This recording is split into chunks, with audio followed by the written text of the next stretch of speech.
Hey guys, welcome to the Seeds to Healing podcast. We're talking about mental health and giving tips and tricks and adding a Christian perspective. I'm Allie. I'm Ayannah. We're so excited that you're here listening to this week's episode. Hi, everybody. Hello, everyone. It's our second episode, Allie.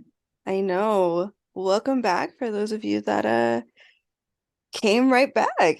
We appreciate you. And hello to those who just found us. Yes, we're excited. I think today's going to be an interesting, fun topic for people to listen to, a fun topic to talk about for sure. Oh yeah, we were joking before our start that we could probably talk a whole hour about this topic. So we're gonna try and keep it short and sweet today, though. So today we're talking about the barriers to getting help, so the boundaries, lies, and common misconceptions about mental health. Yes, and get into it. We're gonna talk about it. What does this bring up for you? Honestly, it brings up first I gotta stay in my lane and try and not go off on all the things. But yeah, it's very interesting. I am a firm believer that mental health is definitely helpful, but I think there's definitely um think there's definitely a stigma. There's a stigma. So what does this bring up for you? Um, for me, it brings the stigma, obviously, and then it just brings like so much if you only knew, for me, feelings. Like if you only knew how much this stuff could actually help, you'd be so much happier. Like, Yes. Yes. Oh, that's great. No, because the amount of conversations I have to have with people about me being a therapist and how I do it is too common, right? Which then tells me, yeah, there's definitely some misconceptions about it. Um, yeah, so I guess we can get into it. We're kind of already talking about it. mm, I would definitely like you to lead today, let's do it. I being just that you sorry, go ahead. oh Finish no, it. being that you're going into the field, right? And you've been in school, tell me what you've learned about or didn't know about that you think is a misconception. I think how important it is to portray therapy as normal for everyone. Before I learned about this field, I really didn't know that much about like therapy or counseling like everybody else. I thought that was a rich white people thing. And I heard about how expensive it can be, and that's a rich white person thing. Mhm. And on the movies, it's portrayed by typically older, either white or white men or women. Um, and they have you lay on a couch and you're just talking, and that's what most people's, so there's no shame in that is what I want to say up first. If you've had any of these misconceptions, we're Yeah. not here to shame you but to help you through them. For me, that's one that I had, is like therapy is for white people and like they're not meant for us. And I think it's just recently, in the last couple of years, maybe the last 5, 6 years, have therapists starting to be shown as something more than an older white woman. Yeah. Uh, on shows that are like Insecure, where one of the characters had a black therapist, and the conversations weren't like lay on the couch and let me tell you, they were real therapy. Like it was like as if it was a real therapy question, and pushing her and reminding her of her goals and things like that. So I think how we portray it is oftentimes how people see it, because it's the only access that they have. So most people who have a lot of misconceptions about therapy have, one, either never been to therapy, have had a bad therapist, or believe the same thing that their family and their culture says about therapy.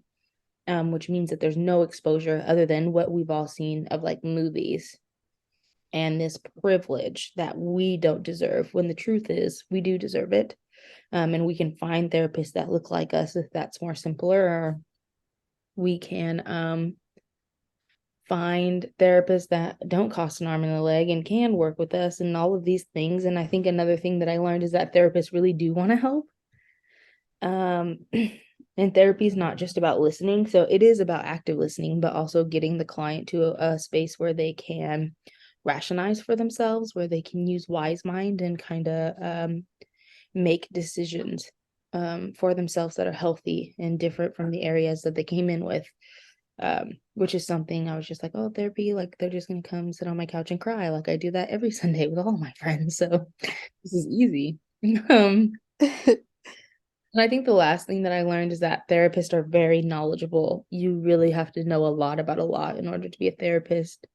Um, there's so much that I've had to learn how to juggle, how to turn an ear to listen to key things, even in situations I have no idea about, being able to spot the pattern in people's talking and be like, okay, well, I've heard you say this at X amount of time. So what does that mean to you? And being able to find these point of entries and dig is not something that, I mean, sure, somebody can do it if you've met them in day one and you've talked about your dog dying 10 times. Obviously, somebody can do that.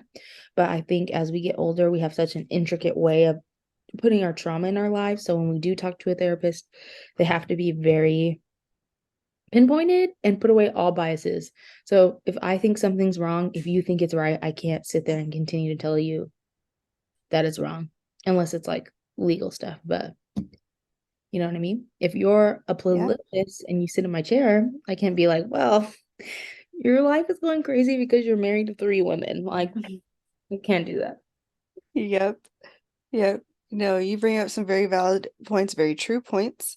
Yeah. A couple of things that I want to elaborate on is first and foremost, I think one of the common misconceptions that I had in school, but also once I started practicing, was normalizing, Mm. right? Which is what you kind of spoke to at the start. And that's basically just letting people know, like, hey, what you're feeling, what you're thinking, most people feel and think, or a lot of people feel and think, right? And being able to relate from that angle was something that I didn't know until I was taught, and that was something new to me. Because I think, like you said, people have a very cinematic perspective about therapy, and it's not true.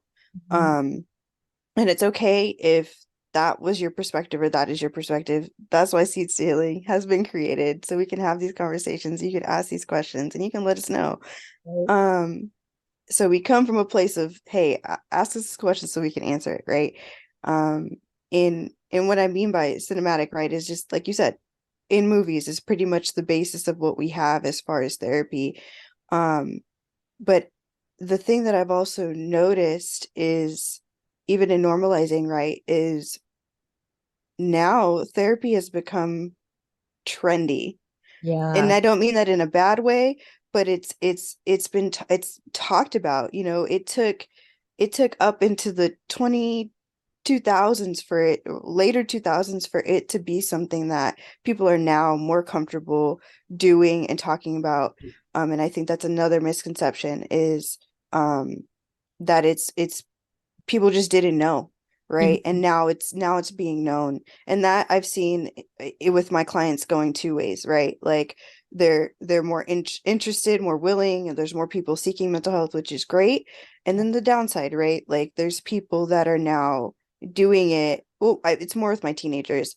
People, the teenagers are coming in more with the I have a therapist type of mindset, which I think is another common misconception that therapist is trendy or therapy is trendy.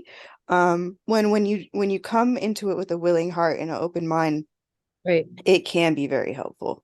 Right. um I think that's the thing, and I think that's why they're like, oh, therapy doesn't work, or why we have such a dropout rate in therapy is because you come to therapy thinking that it's trendy or fun, and then when they actually put your feet to the fire and like, okay, let's work it out, it becomes like a, oh, I don't want to do this like stagnant space. So you really can only well, you can go into therapy at any time, but when you're ready and willing to do the work is what the best time. yep, Mhm. 100%. And I have to have that conversation, which I'll get into that later about that being my frustration. Um, but another thing that you brought up that I want to elaborate on is the culture. That's Mm, something that I'm starting to see more and more of mhm, working in the field is the cultural barriers mhm. that have been created or that are, people are naive to it, but that are there because, their ancestors didn't know that it was needed. And so it was passed down in generation that it's something that is needed. And or it's you're crazy if you have a therapist. That means you're crazy, right? And just the common misconception overall with what it means to go to therapy and then what it means to have a mental health diagnosis, right? Having a mental health diagnosis does not mean you're crazy.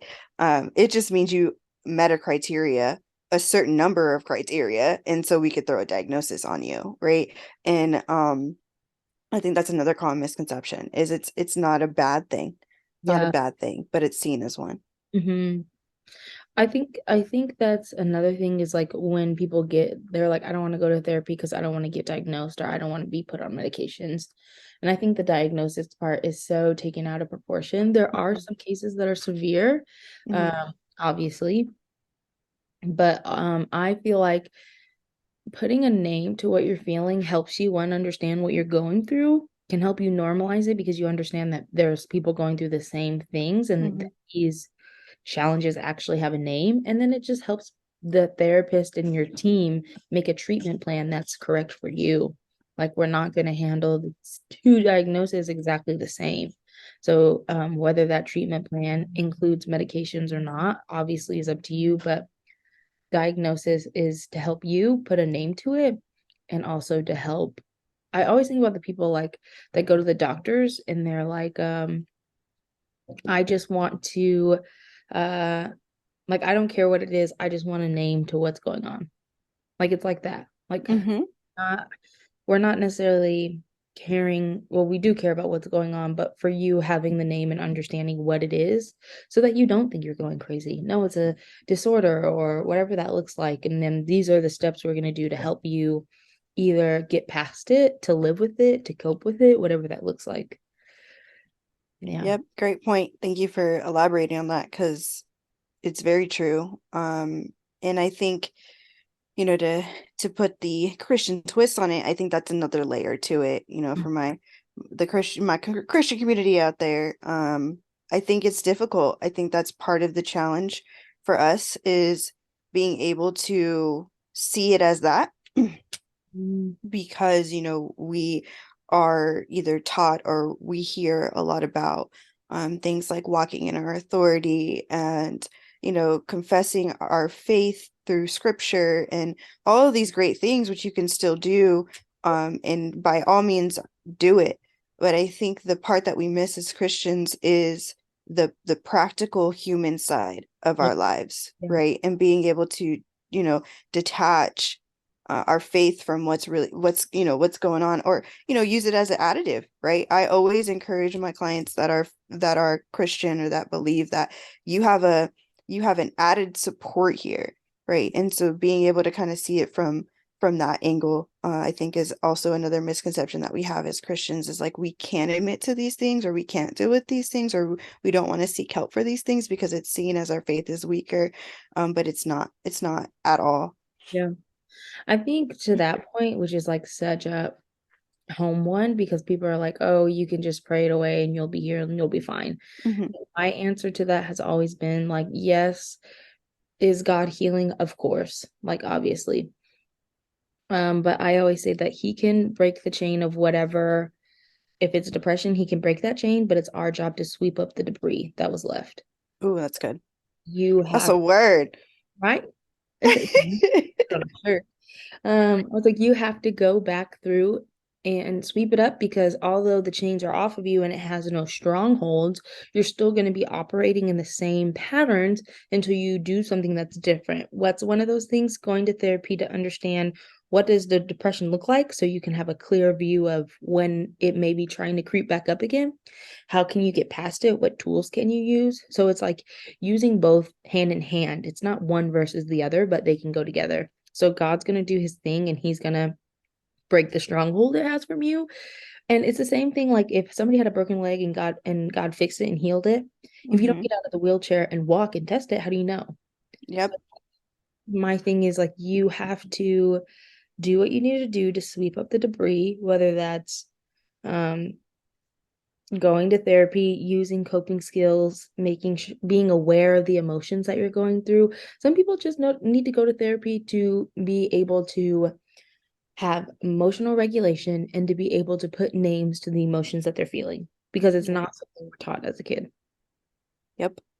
I have an emotion wheel with, I'm looking at it right now, so many emotions on it, and guaranteed most of the people would have no idea how to explain if they were feeling that way because we're not taught that. So, like, why not go to therapy and be able to put these names to the big feelings that you're feeling? You're feeling Yes. isolated. You're not feeling lonely. You're feeling isolated because nobody has invited you to two events in the last 3 weeks. Mm. Like, Yes, I need to print out one. I use emotion wheels often with my clients. I had a friend once who actually brought it to my attention. He was not a therapist at all, and he was like, "Hey, why don't you try using an emotion wheel to try and identify your feelings?" Because we were talking about emotions, and I was like, "Well, dang!" And now I use it for my clients. So hey, lean on your friends, guys, because they have wisdom too. So yeah, it's crazy. I think there are definitely probably more misconceptions that we haven't even touched on, but I think that's definitely those are definitely some key ones. Excuse me. what do you think about are some of the it's kind of difficult because they all bleed together, but what are some of the boundaries people have towards mental health? I think the biggest one that we kind of spoke to is just not knowing, Yeah. right? The naiveness to what it is. And then I'm losing my voice, my bad guys. I think that's a big one is the naiveness and being able to be open Yeah. to learn about what it is and not see it as what they think it is. Yeah. So I think that's one barrier is just being able to work past your own ideology. Right. And then I think another barrier is like we mentioned, definitely in, the Hispanic, Black, and just minority community, I'm seeing it a lot is the cultural barriers. Like Mhm. it's very common in the minority community that they not accept or understand or see the importance of mental health. And I Mhm. think I could talk a whole hour on that, but my belief is just about the, oppression that we kind of face as the minority community in general. Like Yeah. you said earlier, you thought it was the, rich white people thing because it was the rich white people thing. They had that resource, they had that access.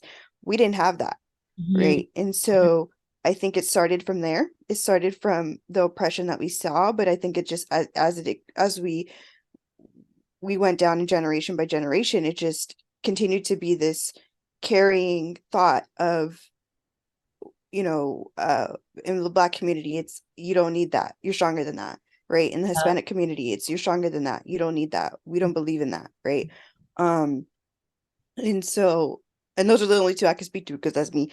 But but that's just what I've seen is the cultural barriers. Any other barriers that you've seen? I think the biggest barrier, I think you touched on it a little bit, is just the will I look weak for doing it or I am weak? Because Yeah. therapy takes a lot of vulnerability. And when people think of vulnerability, they think of crying, they think of weakness, and they think of being taken advantage of. So like this idea that like people have to be friends, people have to be more focused or more gentle, Mhm. more encouraging. Sorry guys, my godsons just got home. It's like, what's all that noise? Me. But yeah, I agree. So good.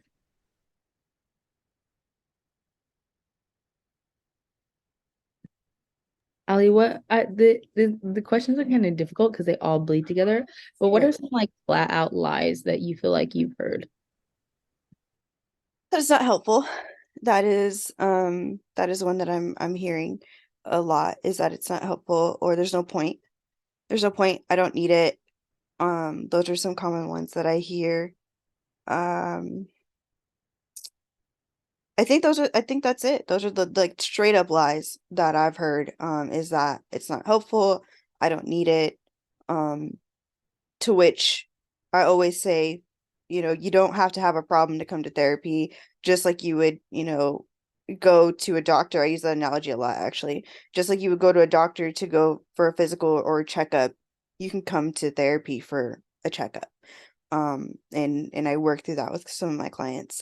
But those are, I think, are the two biggest lies that I've heard. Any Yeah. lies that you've heard? I would say that the lie of like I tried therapy once and it's not for me. Mm, I tell people all the time, like I have a friend who was like, I tried a therapist, but all the other therapists don't aim up to like the first therapist. I was like, finding therapists and like therapy is like dating actual humans. Like you're not gonna like every single one. You're not there. They may not be a good therapist. They may not hmm be that great. They may not understand and see things the way that you do. So you really do have to kind of give it your all and kind of shop around until you find one. And it is sad when we have to terminate for several reasons, but honestly, like you have to. Does that make sense? Like Yeah. you got like you got to date around. No, that makes sense. And I think one thing that brings up to mind is um another issue that I've heard in, or just thing that people don't really recognize, is therapy, your therapist, that's a relationship, right? That's a professional relationship. A therapeutic relationship is what we call it in the field, right? And I think a lot of people don't realize that and recognize it. Like, one, we're human, one, we're people too, but also like we're trying to build rapport with you. We're trying to build a relationship with you, and Yeah. you won't click with everybody. And so I always encourage my clients, definitely first timers are people that I've only been to therapy maybe once and tried it out very short periods of time, is letting them know like, hey, if I'm not a fit for you, that's okay. I'm not going to take that personal. It's a part of the job, right? Because I understand that it's a relationship and I want you to know that you have a choice and you can find someone who is the best fit for you, because that's how therapy is going to work best. Right. That's so true. I Yeah. agree. So good, so good. I was trying to look up some other misconceptions or myths, and I mean, we could, Did we talk about him? yeah, I mean, it Look at took us. 30 minutes, so perfect. I think the only thing that we didn't really mention was the frustrations, and Yeah, I can get into that, and then I would like to hear some things that maybe you see as a frustration sure. in the way we're trained, being Yeah. that you're still in school. So in the field, some common frustrations that I have is, one, people not being willing, not being open. Mhm. And I think just the stigma is very frustrating for me at times, because it's hard to break that barrier, definitely in adults, and Yeah. definitely that cultural barrier. And trying to get people to rewire their mind to see that it's important regardless of what your family says, regardless of what you're told or what you're taught. Like, it's important to take care of yourself, and it's just another form of that, Yeah. right?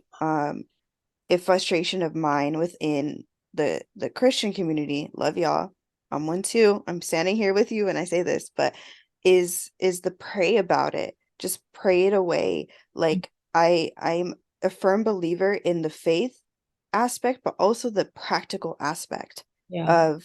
of our Christian walk, right? And so being able to just, like you said earlier, like connect those two and be okay with that and admit to that and say, hey, I do have a problem, but that I also do have faith, and I'm going to use my faith to help me get through this problem, right? Yeah. And not just lean only on my faith, right? Mhm. Um, because it's about using wisdom, it's about using discernment. Like, there comes a point when there's an issue, Mm. right? And so that's another frustration of mine.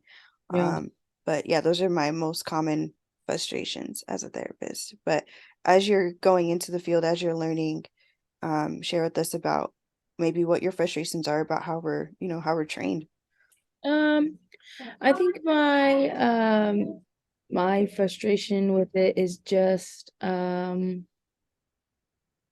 the way in which things have to go and depending on where you're at, the length that you get with the clients. For example, the thing that came to mind when you asked me that is like, at my internship, I only have 6 sessions with them, six Mm, hour long sessions to like do whatever needs to be done, whatever they want to work on, which is mm, difficult because when I'm in jail, they're not vulnerable or open to anybody. So I have to work extremely hard to build rapport extremely fast to be somebody that they understand they can trust. And then, depending on the person, that can happen day one, that can happen session four. And then I only have 2 more sessions to dig and pull things out because my wow. like with people you have to have rapport and trust in order to pull things out in them, to be honest. I feel like I can sit there and rapid fire your questions, but it's going to make you frustrated or uncomfortable because you feel like you're repeating yourself. Well, it's because we're not getting down to the nitty gritty. So like, how do I build such a rapport that I can ask you a question and use the therapeutic silence for you to finish the thought? If you don't trust me, I can't. Hmm. So like, having an understanding, and of course that takes patience on the therapist, so that's not fully on the client, but that can be difficult when you only have 6 sessions, so it turns into like a, "Ugh, I wish they understood," or I wish they saw it this way. Yeah.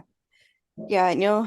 I mean, not to be a Debbie Downer, but you'll learn that there's even more frustrations with that in the field. I don't want to get into it because it's low key boring. It's the business aspect of therapy and Yeah, insurance and all that stuff, yeah, those limitations. But right. um, I would definitely agree that that was definitely a frustration that I learned going into the field, but also as I was in school. And some of the laws do not favor um therapy and not do not favor mental health. And I think those are some things that are issues as well. Um, but yeah, I think this was a good talk For for sure. sure. I was like, I could keep going. We should do a part two. Right. But but yeah, I think there's a lot of misconceptions, a lot of barriers and some frustrations. And I hope that in what we brought up today, it just it either sparks questions for us for you guys and or answers some questions, right? Yeah, yeah. Because I think there's a lot of things that we just don't think about on the day to day when it comes to our own mental health, but it's just as important as our physical health, y'all. Very much agree. All right, you guys, thanks for tuning in for another episode. And we'll see you in 2 Mondays. Yes. Bye, y'all. Thank you guys so much for joining today's episode. We hope you enjoyed it as much as we enjoyed recording it. We are going to be dropping episodes every other Monday, so tune in. Yeah, guys, thank you so much. If you'd like to follow us, you can follow us on Instagram at Seeds to Healing. And also go ahead and jump over to YouTube and subscribe to our channel, Seeds to Healing, as well. Yeah. Bye. Bye.